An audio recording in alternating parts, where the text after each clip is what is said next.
No one had ever set a place for Lena Cross. That is the thing under all of it. The thing she would have laughed off if you'd said it to her face, and the thing that was nonetheless the truest fact of her 35 years.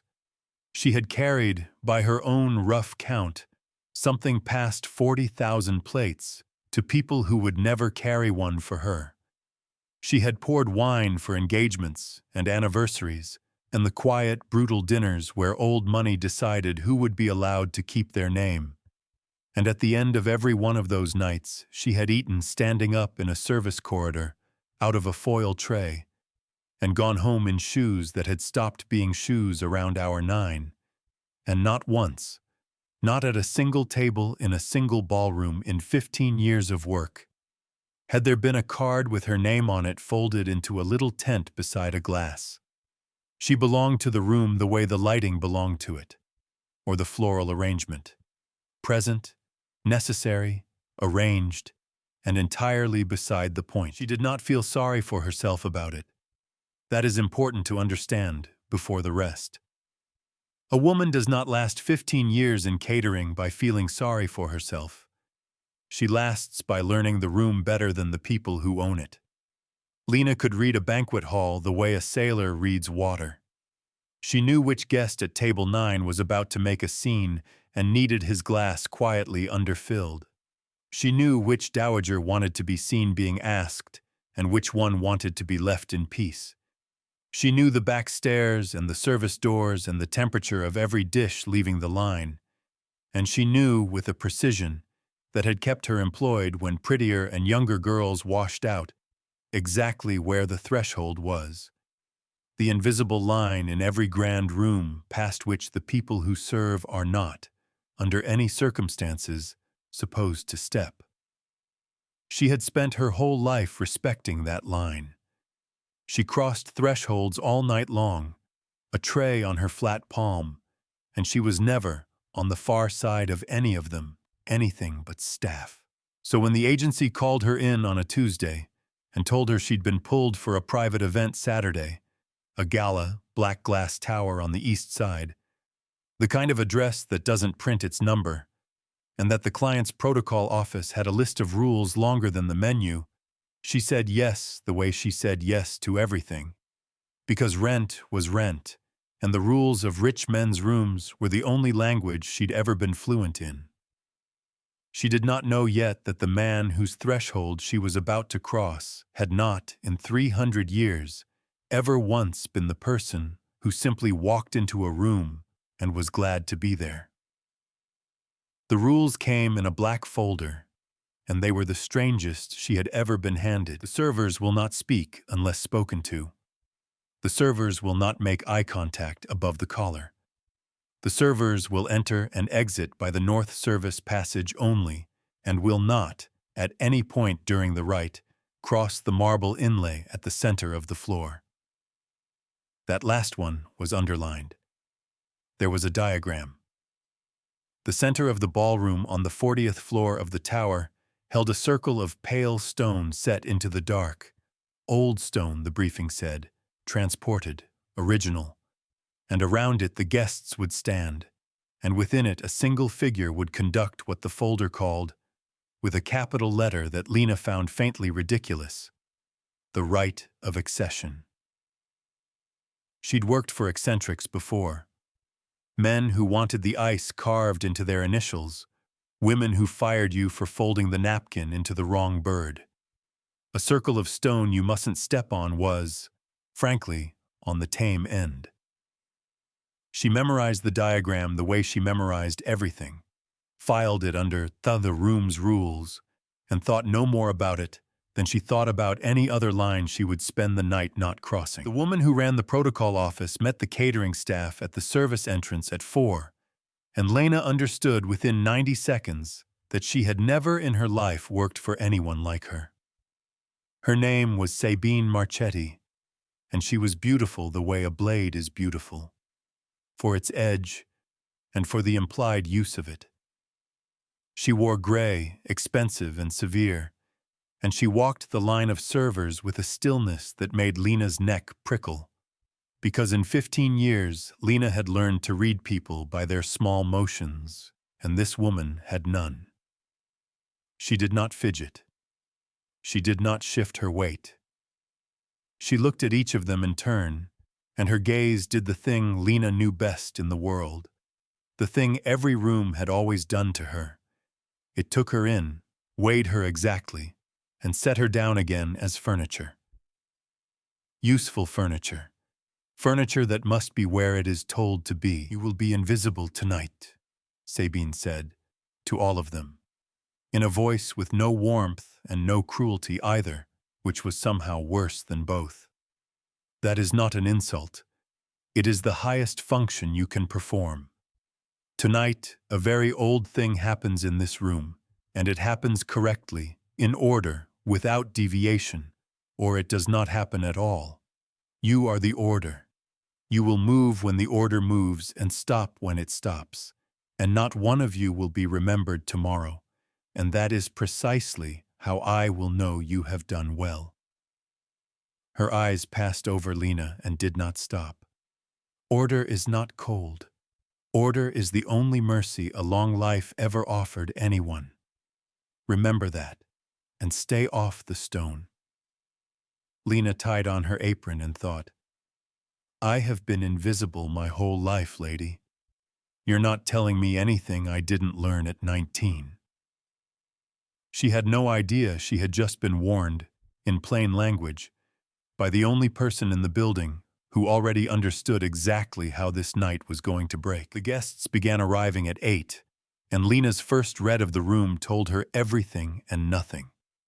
Everything, because she knew this kind of crowd to the bone. Old, moneyed, unhurried. The men in their 100-year suits and the women in jewels that didn't sparkle so much as settle. A kind of wealth so deep it had stopped trying to impress. Nothing. Because there was something off about them she couldn't file, and Lena hated not being able to file a thing. They didn't drink. She circulated for an hour with a tray of champagne and watched glass after glass be accepted, held, admired, and not drunk. They didn't eat. They greeted each other in low voices and old names. House Castellan, House Brand, the Vautrins are come. As if a guest list were a roll call of kingdoms. And every one of them, sooner or later, turned to face the circle of pale stone in the center of the floor, the way iron turns to a magnet, with an expression Lena could only call waiting. And then the lights dropped, and the room went quiet in a single breath, the way no human room full of 300 people has ever once gone quiet. And a man came down the open stair at the north end of the hall, and Lena Cross, tray balanced, eyes correctly below the collar, standing precisely where she had been told to stand, forgot for one full second to be invisible. He was not what she expected, which was to say he was not anything. She had served celebrities and senators and men whose faces were on buildings, and they all had the same quality. A kind of heat, an awareness of being looked at that they wore like cologne. This man had the opposite. He came down the stair in black, unhurried, and he carried with him a stillness that made Sabine Marchetti's earlier stillness look like fidgeting. A quiet so total it seemed to pull the noise out of the air around him. His face read as a man of perhaps 45. And that number was a polite fiction laid over a great many centuries. And when he reached the floor and the assembled houses inclined their heads, all of them, all at once, in a motion centuries old, Lena understood with a small, cold drop in her stomach that the circle of stone was his, and that the Rite of Accession was not a rich man's affectation after all. The whole room existed to serve him. She could see it now, the way the night was built, every motion, every name, every undrunk glass arranged around the single still figure in the center. An entire ceremony whose only function was to give a very old thing its power back, to renew before the gathered houses the sovereignty that made him what he was. He stepped into the circle. Sabine Marchetti took her place at the edge of it, with the bearing of a high priest who has performed the office 100 temos.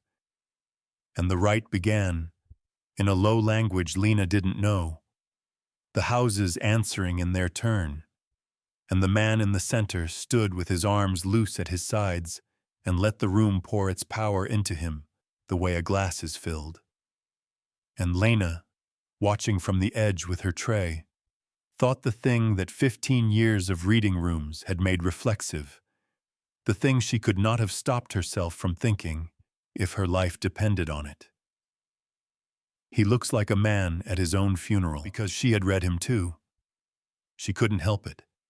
While 300 immortals saw their king renewed in glory, the catering girl at the threshold saw what none of them were positioned to see, that the still figure in the center of all that ceremony was not being filled. He was being emptied, and he was bearing it the way the worst tables bear an anniversary they no longer mean, with a perfect, practiced, hollowed-out grace. She had carried plates to 100 dinners like that. She knew the face of a person performing a life they had stopped being able to feel. And then, in the center of the circle, in the middle of the oldest ceremony his kind possessed, the vampire king's perfect stillness broke. It was nothing, a hairline thing. His hand, loose at his side, closed, just closed, knuckle by knuckle, and his head bent by a single degree, and to 300 immortals reading the rite it was invisible. To the woman who had spent her life watching for the exact moment a guest is about to go down, it was a klaxon. You have to sit with what she did next, because everything turns on it, and because it was the most ordinary thing in the world and the most forbidden. She did not decide to do it. That is the truth of it, and it matters. A woman who decides to cross the marble inlay in the middle of a black glass tower full of staring strangers is a woman who has weighed a thing and chosen wrong. Lena weighed nothing. 15 years had built a thing into her below the level of choosing, the same thing that made her hand find the falling glass before her eye had finished seeing it fall. And that thing looked at a person who was about to go down in the center of a room and did what it had done 40,000 times. It went to him. She set one foot on the pale stone, and then the other.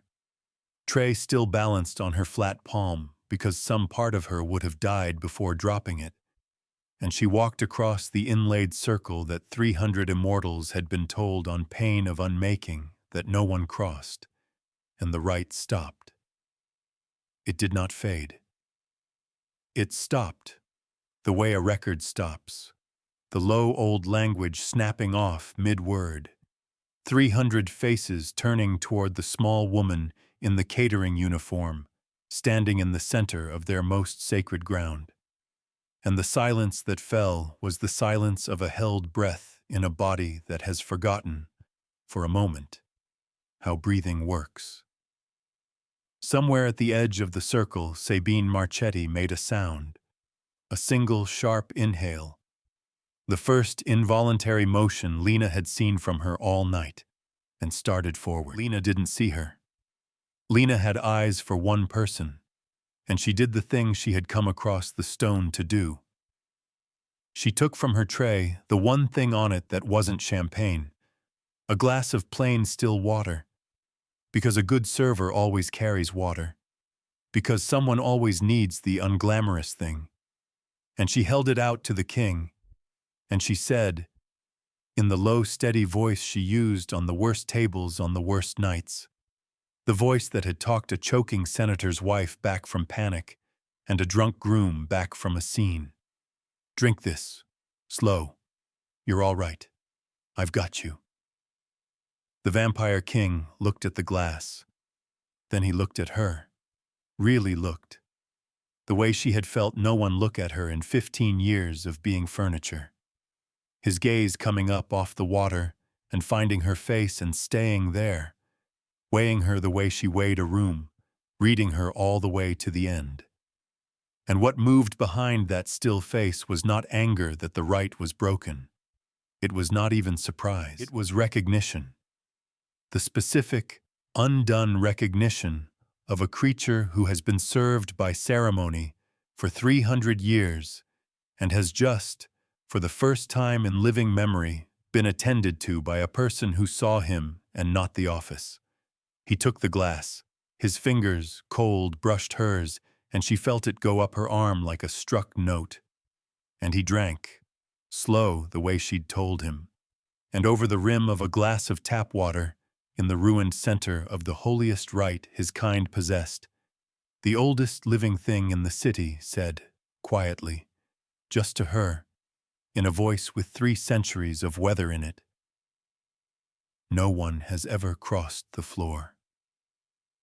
Here is what Lena Cross did not know, and what you and I get to hold before she does, because it is the thing that makes the whole night turn. She had broken the one ceremony in the world that could not be broken, and she had broken it for the one being on earth who had spent 300 years praying, in the only wordless way a creature that old still could, for exactly that and never once expecting it. The Rite of Accession was not, whatever Sabine Marchetti told the houses, a renewal of his power. It was its cage. Centuries ago, when his kind first learned that a king with too much will was a danger to the careful, long peace of the immortal houses, they had built the rite, an order, a ceremony, performed once a generation, in which the king stood in the circle and the gathered houses poured into him, not strength but obligation. Protocol made flesh. Every motion of the rite was a thread, and at the end of it, the most powerful creature in the room stood bound in 300 years of ceremony, so total that he no longer remembered there had ever been a version of himself that wanted anything the order did not assign him. He did not rule the houses. The order ruled him and called it ruling, and he had stood in that circle every renewal and let himself be emptied of one more measure of the man he'd been, because the alternative, a king who wanted things, was the one thing his kind had decided long ago the world could not survive. And the keeper of that order, the high priest of his unmaking, the one who had conducted the rite for longer than any house could remember and would have conducted it tonight to its flawless, hollowing end, was the woman in gray at the edge of the circle who had just, for the first time in her long life, watched the order break. He had felt himself going under. That was the truth of the closed hand and the bent head. He stood in the circle on Saturday night, feeling the ceremony pull the last of something out of him. And he had thought, distantly, the way you think a thing you no longer believe can change. This is the one where I forget I was ever anything but this. And then a woman in a catering apron had walked across the stone no one crosses, with a glass of water and a steady voice, and called him, "You, not Majesty, not my lord, not the office. You're all right, I've got you." And the thread had snapped, all of it, every thread, because the rite only holds while everyone in the room agrees to pretend the king is a function and not a man. She had not interrupted his renewal. She had cut him loose. And the woman in gray knew it, and was already moving, because an order keeper who has watched the order break has exactly one instinct, and it is to make the thing that broke it disappear. It happened fast, the way the worst things in service always do, in the smiling, efficient register of people who hurt you without ever raising their voices. Sabine Marchetti reached the center of the circle, and she did not look at the king at all. She looked at Lena, and she smiled, and it was the smile of someone restoring order to a thing that had briefly, offensively, lacked it. "Thank you," she said, warm now, terribly warm, for the benefit of 300 listening houses. The server is unwell. She's confused. The heat, the long shift. These things happen at large events. Her hand closed on Lena's arm, precise and strong as a clamp. We'll get her some air. And to the room, in a voice that slid back into the old register of command. The rite stands interrupted but not void. We will resume. Take your places. The king said, Sabine. One word. But Lena, who read rooms, heard the houses hear it. Heard 300 of the oldest creatures in the city register that their king had spoken a name in a tone the rite did not assign him, a tone with want in it, and heard the small, terrible rustle that went through them. Because a king who wants is the thing their whole ceremony existed to prevent. And here he was, wanting, in front of all of them, over a girl who poured water. Sabine Marchetti turned to him, and her face was a study in patient devotion, and she said the thing that Lena would not understand the weight of until much later. Majesty, you stepped out of the circle in your heart the moment she stepped into it with her feet. That is precisely why we hold the rite. Gentle, almost loving, the way you'd correct a child reaching for a flame. An order that bends for one girl is not an order, and a king who is not held, she let it sit, soft as a blade laid flat, is not safe, not for you, not for them. You know this better than any of us. You wrote half of it. And the houses murmured their agreement, because she was right, by the only law the room knew. Hers was the sanest tongue in a hall full of immortals, and the sanest tongue carries every vote it asks for. And Lena Cross was led off her ruined ceremony by the elbow, out the North Service passage she'd been told never to leave, and the great black doors of the GALA closed on the only night anyone had ever looked at her like she was a person and not a tray. She was off the books by Monday. The agency had a complaint on file. Conduct, a disruption at a high-profile event. The client was very clear.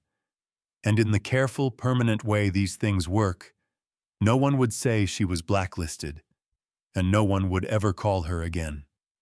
15 years of being the best in the room, and the room had closed over her without a ripple. Exactly the way Sabine Marchetti had promised it would on the worst tables of her life. Not one of you will be remembered tomorrow. She went home to a one-room walk-up with a window that faced a wall, and she ate standing up out of a foil tray, and she told herself she'd dreamed the cold of his fingers and the way he'd said, "You're all right," like it was the first time he'd ever heard the words run in that direction. I'm going to cross over to him now, the way she crossed the floor, because you've spent a page hating the room, and it is only fair you should learn what it cost the man in the center of it to let her go.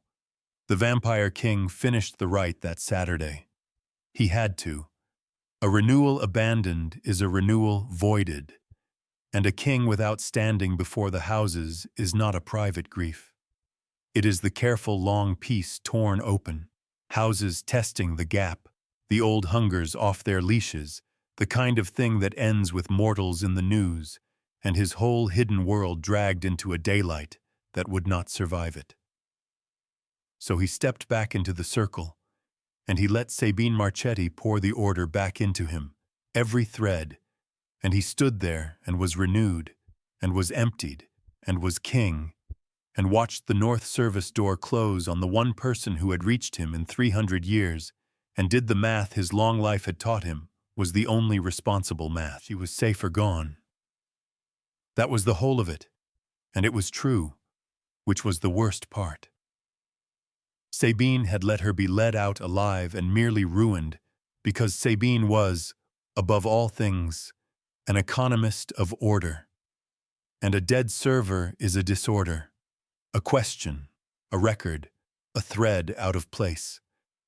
But a ruined server is just an absence the system closes over, and the order keeper had been closing over absences for a very long time. As long as Lena Cross was nothing to him. a confused girl, a heat stroke, an incident. She was safe.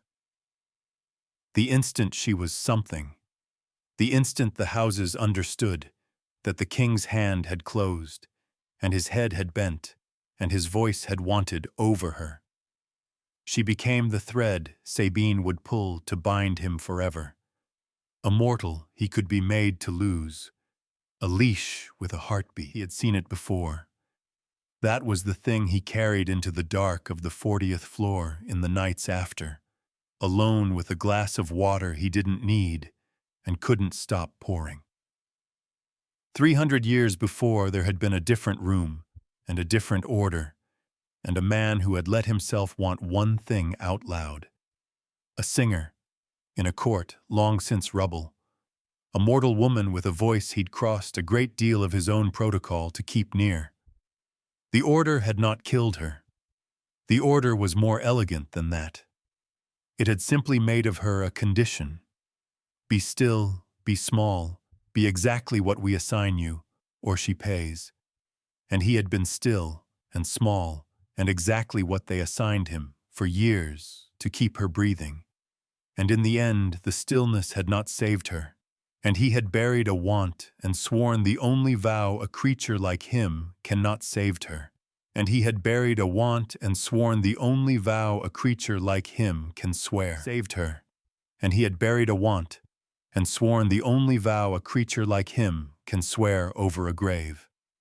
Never again be a king who can be reached. Be the circle. Be the office.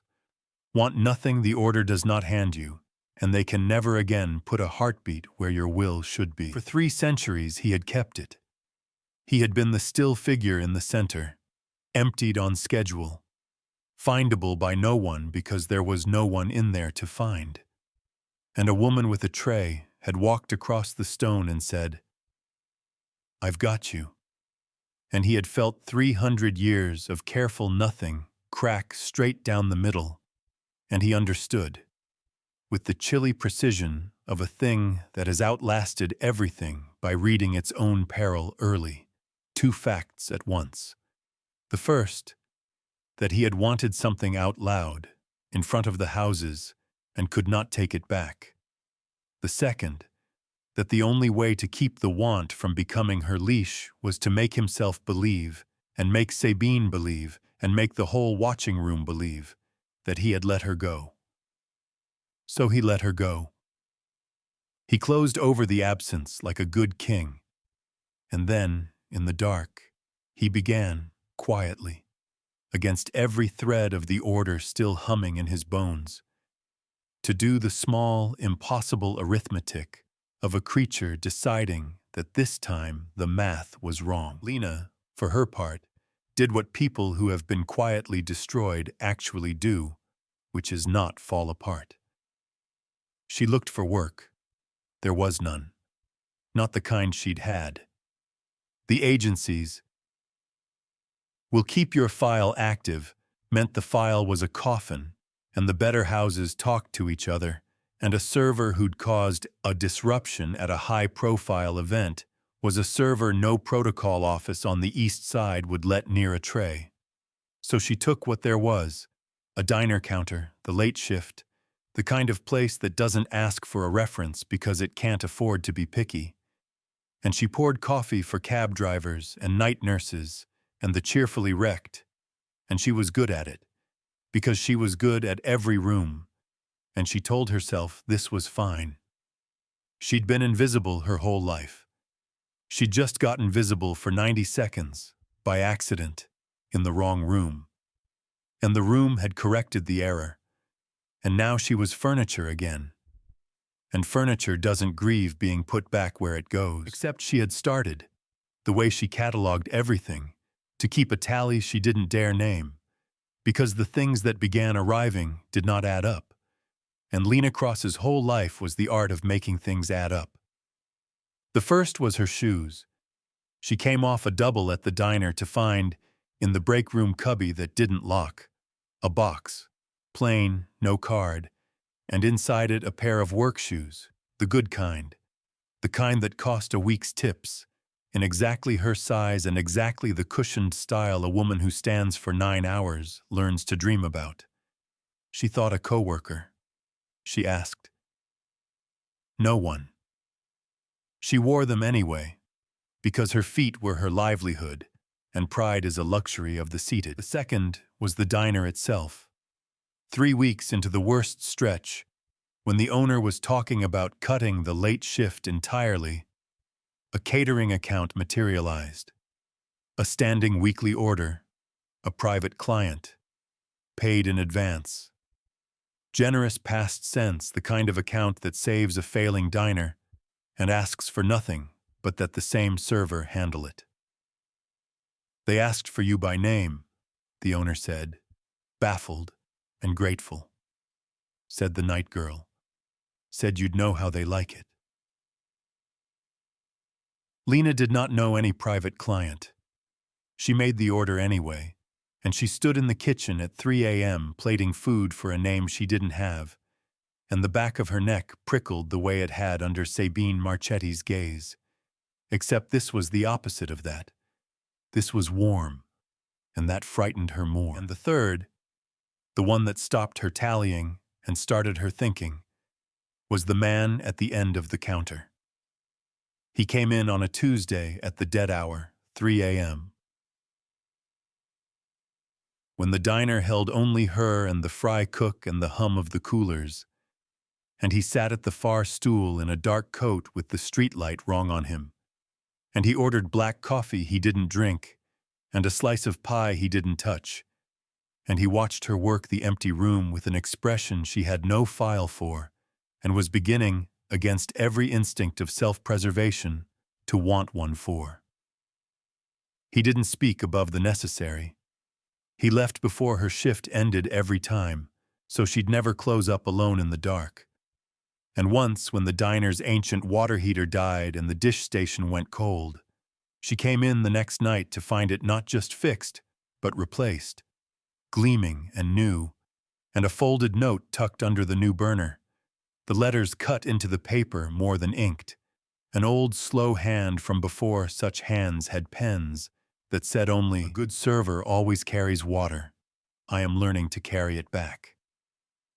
Lena Cross stood in the steam of a working dish station at 3 in the morning and understood that the most powerful being she had ever met in her life had been quietly, secretly, for weeks, serving her. And she could not, for the life of her, understand why a man who'd let his terrifying gray priestess throw her out of his world would then spend it learning the temperature of her coffee. None of it added up. And the only thing Lena had ever been able to do when a thing didn't add up was go find out where it came from. She found out the way she found out everything, by reading the room. Not files. She had no files. She'd never had Marlowe's clerk access or anyone's. She had the one credential the rich never count, which is 15 years of having been in their rooms while they forgot she was there. She had served 3 of the houses that stood in that circle. She had poured at a Castellan funeral and a Brand engagement, and a long, ugly Vautrin dinner about a will, and a woman who has been furniture in a family's worst nights knows that family, the way no archive does. So when she set out to understand what she'd walked into, she didn't pull records. She pulled memory. She sat in her walk-up with a window facing a wall, and she did the thing she was the best in the world at, and that no one had ever once thought to be afraid of her for. She remembered every undrunk glass, every old name, every deference, and she laid them next to the diagram of the circle still burned into her memory. And the pattern came up the way patterns come up when the person reading them speaks the room's language. They never drank. They never ate. They greeted each other across centuries of names, and every one of them, at the heart of it, deferred. Not to the king in the circle, she saw now, turning it over, but to the woman at the edge of it, to Sabine. The houses inclined their heads to the king, but they took their cues, their timing, their permission, from the order keeper in gray, the way a congregation watches the priest and not the saint on the wall. The king stood in the center, being done to. Sabine stood at the edge, doing it. The most powerful creature in the room was the still one in the middle, and the most powerful person in the room was the one who decided when he could move. And Lena, who had spent 15 years on the far side of the threshold, watching who really ran every room she served, understood the gala the way she understood every gala. The man in the center wasn't being honored. He was being managed. The rite wasn't a coronation. It was a leash with a ceremony wrapped around it, and the woman holding the leash had smiled and called it order and led the only person who'd noticed out the service door. She knew then two things that had nothing to do with any record. She knew that the cold-fingered man at the end of her counter was not the danger in that room, and she knew that he had not let her go because he was the monster. He had let her go because the woman in gray would have made a leash of her, and the only way to keep a mortal off a leash is to convince the world she's nothing. And he had loved her, in the only language his long ruined life had left him, by letting her be thrown away. The man trying to keep her safe had let her hate him to do it. And Lena Cross, who had eaten 40,000 dinners standing up and never once been set a place, picked up her good new shoes and the impossible note about carrying water, and went to find the door she'd been thrown out of, because she had read the room, and she finally understood whose it really was. The next rite was not a generation away, as it should have been. Sabine moved it up. Lena learned this the way she learned everything now. From the diner account, which abruptly tripled, and then specified a date and a guest list of old names, a gala, the Black Tower, 2 Saturdays out, an emergency renewal, and Lena, reading the room from a kitchen at 3 a.m., understood exactly why. Because the order had broken in front of the houses, because a king had wanted out loud, and a thread out of place must be tied off fast. Sabine was going to re-perform the rite, sooner, harder, in front of more houses, and bind him so completely this time that no glass of water would ever reach him again. And to do it cleanly, she needed the same thing every order keeper needs and counts on having. A room full of people too important to look down, and a wall of staff too invisible to be seen. That last part was her whole machine. Lena saw it now with the clarity of a woman who'd been the invisible wall her entire life. The rite held because everyone agreed not to see the people holding the trays. The order ran on the fiction that the servers weren't there, and the one time a server had been there, had crossed the floor and been seen, the whole thing had cracked. Sabine's power wasn't credentials or law she could forge or some patient century-long scheme. Her power was the threshold itself, the line between the seen and the unseen, and she had spent a long life making very sure no one ever crossed it twice. So Lena did the only thing she'd ever known how to do, and the only thing in the world that could break a ceremony built on invisibility. She did not try to get a guest list, or an invitation, or a way in past the protocol office. She got hired by the catering company, under her own real name, which no protocol office would flag because protocol offices do not read the names of wait staff. That was the entire point of them. She signed onto the crew for an emergency gala at a black glass tower on the east side, and on the appointed Saturday, Lena Cross put on a borrowed apron and walked back in through the north service passage she had been thrown out of, carrying a tray, perfectly invisible, exactly as the order required. She brought, this time, the only weapon she had ever owned. She knew the room better than the woman who ran it. It went, at first, exactly the way Sabine Marchetti had run it 100 times. The houses gathered. The lights dropped. The room went quiet in its single inhuman breath. And the king came down the north stair in black, and Lena, standing at the edge with a tray and her eyes correctly below the collar, watched him cross to the circle and felt her chest go tight because he looked worse than he had the first time, hollowed further. A man walking to a thing he had decided he could not refuse, because refusing meant the peace torn open and a world dragged into daylight. He stepped onto the stone. Sabine took her place at the edge, gray and certain, and her gaze swept the wall of servers and passed over Lena without stopping, exactly as it was built to, because the whole genius of her order was that she could not see the one thing in the room that could end it. The rite began. The old language, the houses answering, the threads going into him one by one.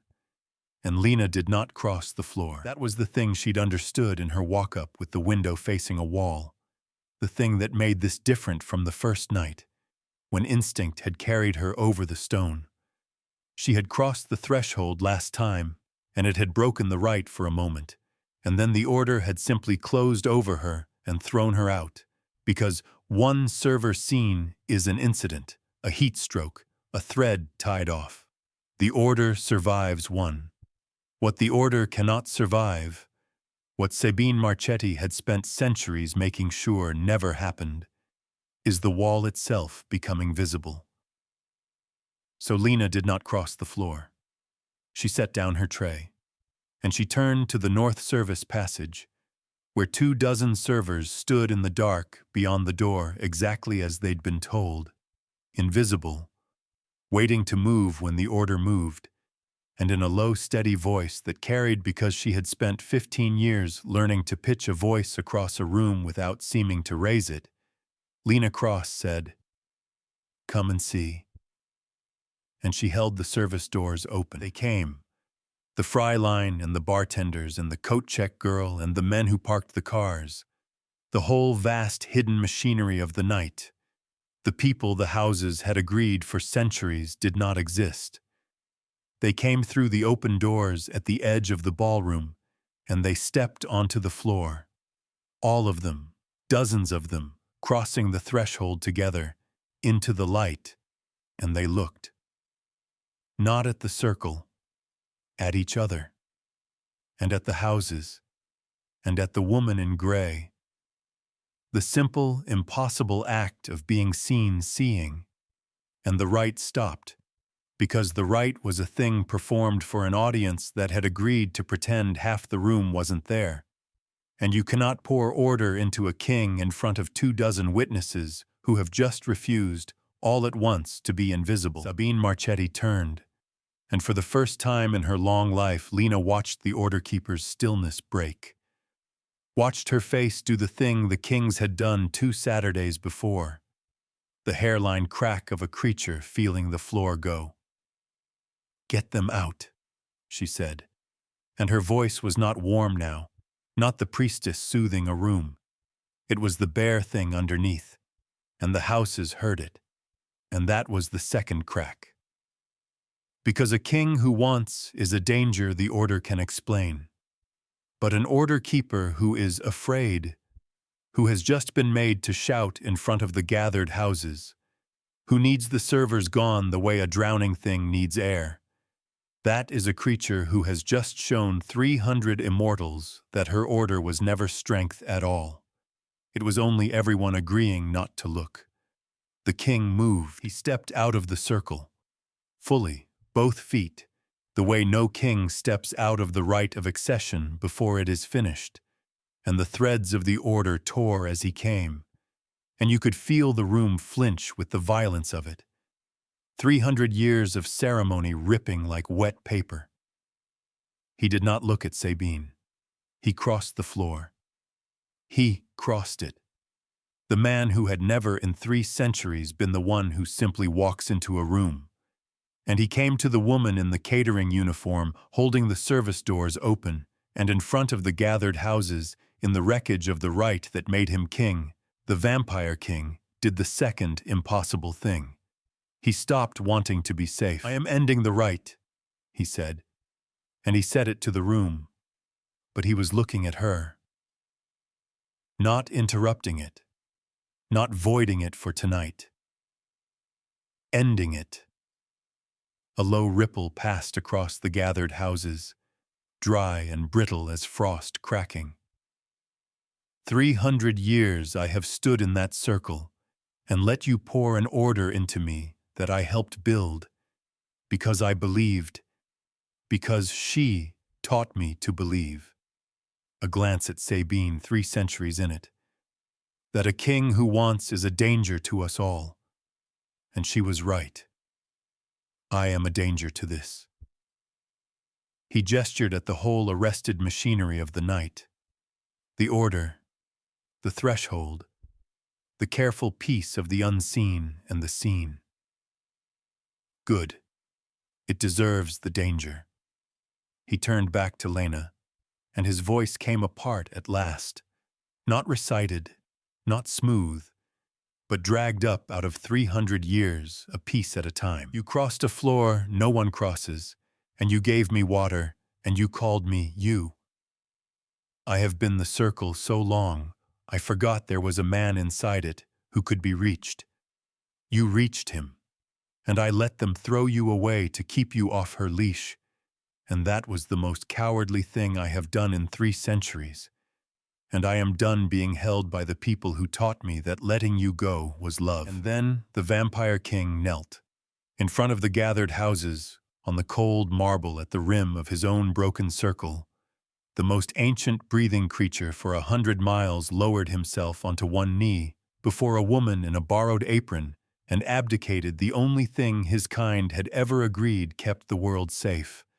Not a crown, not a fortune, but the order itself.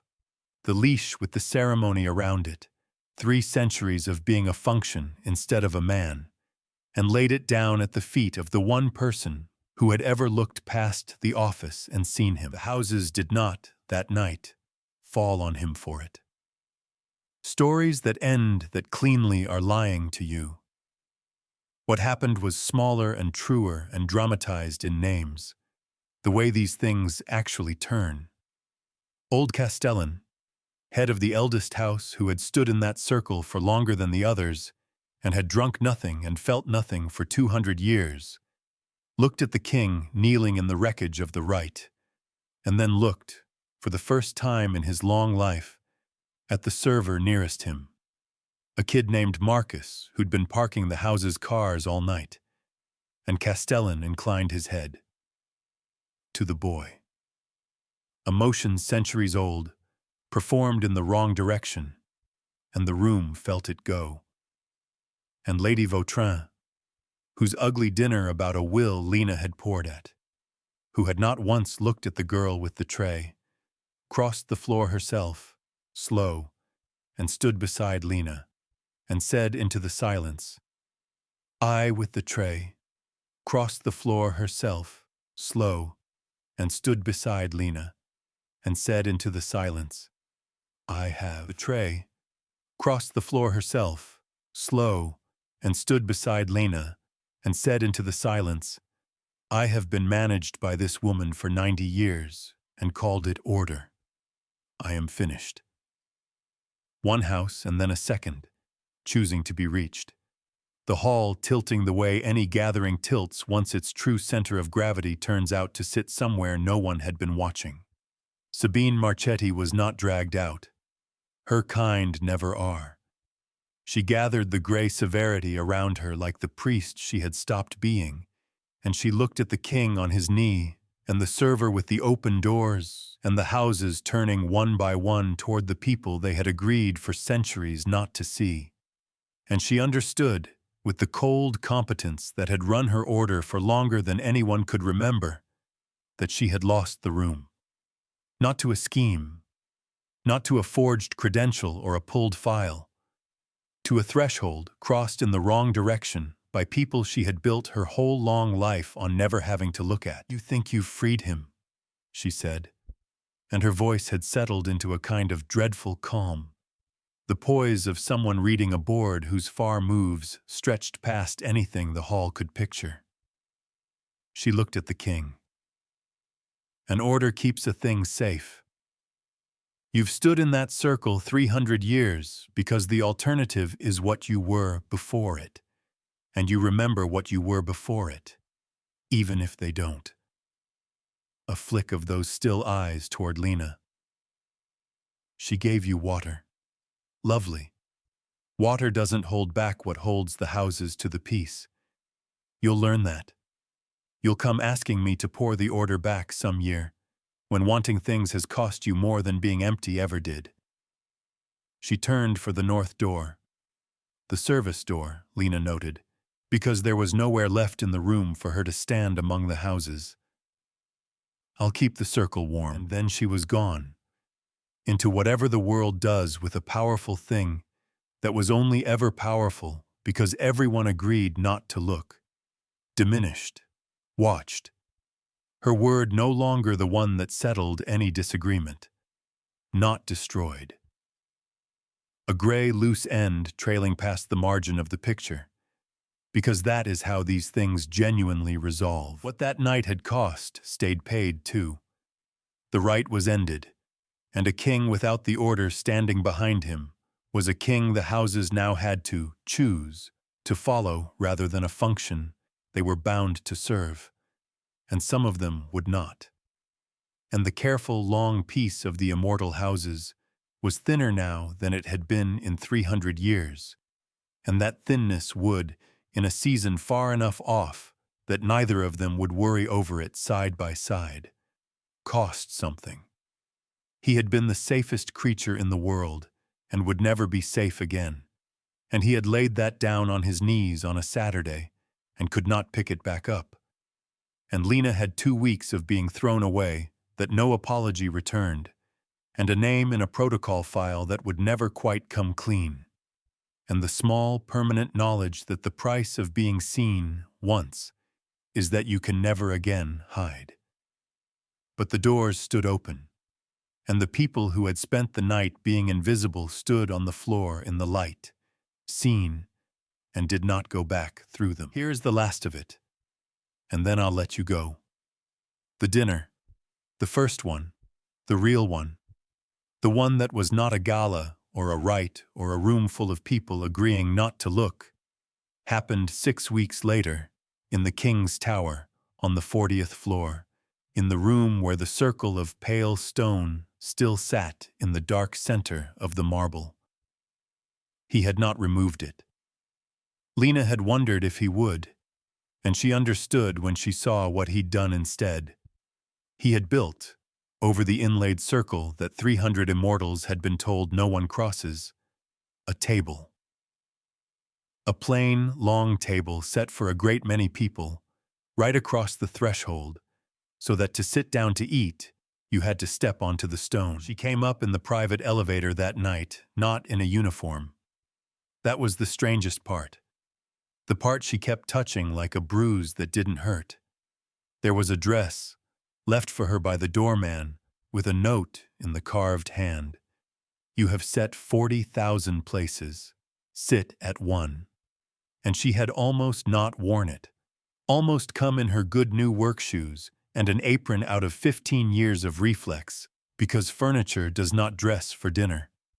But she had put it on, and she had walked into the 40th floor ballroom where she had once crossed a floor no one crosses. And she had found the long table set across the old circle, and the seats filling, not with the houses, or not only, with the fry cook from the diner and the coat check girl and Marcus who'd parked the cars, with Lady Vautrin who'd been managed 90 years and old Castellan who had bowed to a boy. The cars, with Lady Vautrin who'd been managed 90 years and old Castellan who had bowed to a boy. Thus some cars, with Lady Vautrin who'd been managed 90 years and old Castellan who had bowed to a boy, the seen and the unseen at one board with no threshold left between them.